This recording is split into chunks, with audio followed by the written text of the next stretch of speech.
Welcome to Palnadu ప్రజానాడి. ఈరోజు మనం మాచర్ల నియోజకవర్గం అచ్చమ్మకుంట తండాలో ఉన్నాము. తమ సొంత గ్రామమైన అచ్చమ్మకుంట తండాకు వచ్చిన మన టీడీపీ పార్టీ ఎస్టీసీఎల్ రాష్ట్ర అధ్యక్షులు దారు నాయక్ గారితో ఉన్నాము. తన సొంత గ్రామానికి వచ్చి తిరణాలు జరుపుకోవటం ఆయనకి ఎలా అనిపిస్తుందో ఆయన మాటలను అడిగి తెలుసుకుందాం. సార్ నమస్తే అండి. నమస్కారం అండి. సార్, మీ సొంత గ్రామానికి వచ్చి మీ బంధువుల మధ్య ముందుగా పల్నాడు ప్రజానాడి ప్రేక్షకులకు నమస్కారాలు. ఈరోజు పల్నాడు జిల్లా మాచర్ల నియోజకవర్గం మాచర్ల రూరల్ మండలం అచ్చమ్మకుంట తండా గ్రామంలో మహాలక్ష్మ జాతర జరుగుతుంది. ఆ మహాలక్ష్మ జాతర సందర్భంగా నేను ఇక్కడ రావటం జరిగింది. అయితే ఇది ఒక గిరిజన గ్రామాలు. గతంలో మాచర్లకి 28 కిలోమీటర్ దూరంలో ఉండేది, నాగరికతకు దూరంలోనూ ఉండేటోళ్ళు. కానీ ఇప్పుడు గిరిజనులలో మార్పు అనేది వచ్చింది. మార్పుకు అనుగుణంగా వ్యవస్థ మారుతూ ఉంది. ఇవాళ జాతరలు చేసుకోవటం, అదేవిధంగా పండగలు చెప్పుకోవటం, ఇది గతం నుంచి పూర్వీకులు వస్తున్న ఒక సాంప్రదాయం. ఈ సాంప్రదాయాన్ని మనకు విజయవంతం చేయాల్సిన అవసరం ఎంతనా ఉంది. ప్రతి మనిషి, ప్రతి వ్యక్తి పండగ చేసుకోవాలి. పండగ చేసుకోవాలంటే వాళ్ళకి గతంలో సంవత్సరానికి ఒకటేసారి చేసుకునే పండగ, రోజు కష్టపడతారు. అదే కాకుండా ఒకరోజు పండుగ చేసి వాళ్ళ ఆనందంగానే గడుపుతా.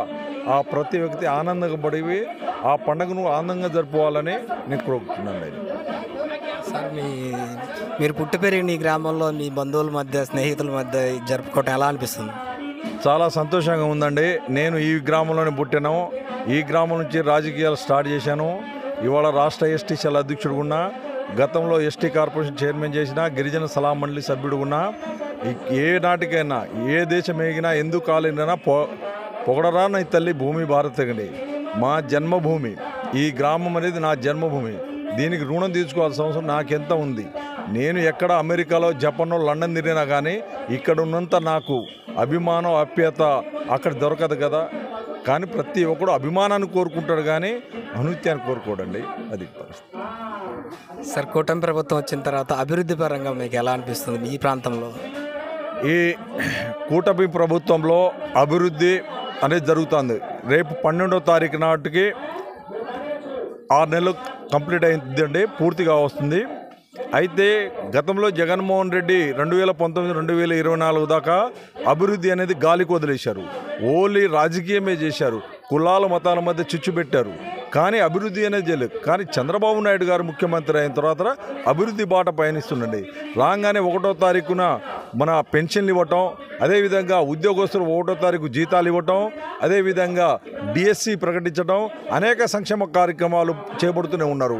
గతంలో ఆంధ్రప్రదేశ్ అంటేనే అరాచకాలకు అడ్డగా చేసిన జగన్మోహన్ రెడ్డికి ప్రజలు సరైన రీతిలో బుద్ధి చెప్పి ఇవాళ ఆంధ్రప్రదేశ్ అంటేనే అన్నపూర్ణ రాష్ట్రం అని దశకు తీసుకెళ్తున్న మన ముఖ్యమంత్రి నారా చంద్రబాబు నాయుడు గారికి ప్రజలు తండోపతండాలు హర్షిస్తూ ఉన్నారు. ఎందుకంటే చంద్రబాబు నాయుడు గారు ఉదయం నుంచి సాయంత్రం దాకా ఒక 73 సంవత్సరాల వయసులో కూడా బ్రహ్మాండంగా కష్టపడుతున్నారు. దీనికి ప్రజలందరూ గ్రహిస్తూ ఉన్నారు. లోటు బడ్జెట్ ఉన్న రాష్ట్రానికి అదేవిధంగా అభివృద్ధి ఎట్లా చేయాలనే ఉద్దేశంతోనే కేంద్రంతో అడిగి, మోడీ గారితో అడిగి మన అభివృద్ధి కార్యక్రమాలు చేయాలనే ఆలోచనతోనే చంద్రబాబు నాయుడు గారు కూటమి ప్రభుత్వం ముందుకు వెళ్తూ ఉంది. ప్రాంతంలో ఇప్పుడున్న రాజకీయ విధానంగా సార్ గొడవలు లేకుండా ప్రశాంతంగా ఉంది. ఇక రానున్న రోజుల్లో కూడా ఎలా ఉండాలని కోరుకుంటున్నారు? ఇప్పుడు పల్నాడు అనేది అరాచకాలు, అదేవిధంగా గతంలో కులాలు మతాల మధ్య విభేదాలు ఉండేటి.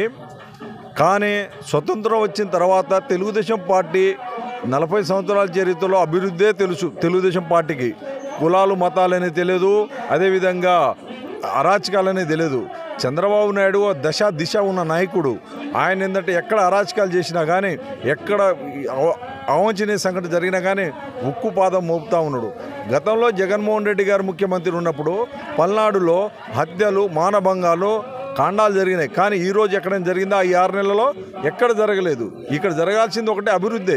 ఇక్కడ కృష్ణానది ఒడ్డు, కృష్ణానది ఇక్కడ నుంచి 2-3 కిలోమీటర్లు ఉంది. కానీ ఇక ఈ తండాలలో అయితేంది, ఈ మారుమూల గ్రామాల్లో తాగునీటి సమస్య ఉండేది.